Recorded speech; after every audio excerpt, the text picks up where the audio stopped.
Bharatiya Janata party के नए राष्ट्रीय अध्यक्ष के नाम का ऐलान अब तक नहीं हो पाया। 7 बार तारीखें घोषित की गई, लेकिन हर बार फैसला टल गया। अभी तक जेपी नड्डा को ही एक्सटेंशन पर जिम्मेदारी सौंपी गई है। बीजेपी ने कई नामों पर विचार किया। बीएल संतोष, सुनील बंसल, धर्मेंद्र प्रधान, पीयूष गोयल, शिवराज सिंह चौहान, मनोहर लाल खट्टर, वसुंधरा राजे, संजय जोशी, लेकिन आम सहमति नहीं बन सकी। कभी मोदी सहमत होते हैं तो संघ को आपत्ति होती है, कभी अमित शाह राजी होते हैं तो मोदी को पसंद नहीं आता, और जब दोनों तैयार होते हैं तो संघ अड़ जाता है। लंबे मंथन के बाद यहाँ पर पुरंदेश्वरी का नाम लगभग तय हो चुका है।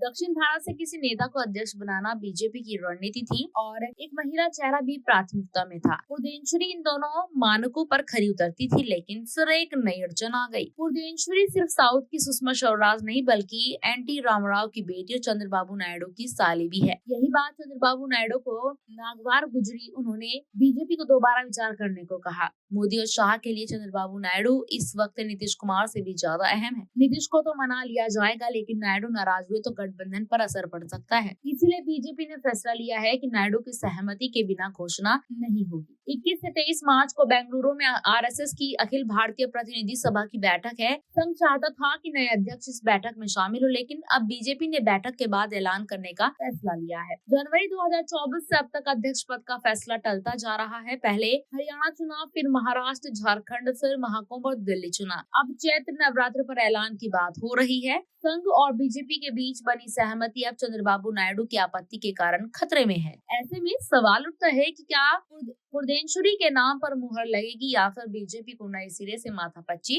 करनी पड़ेगी। आपको क्या लगता है? हमें इस रिपोर्ट के बारे में कमेंट में जरूर बताएं। धन्यवाद।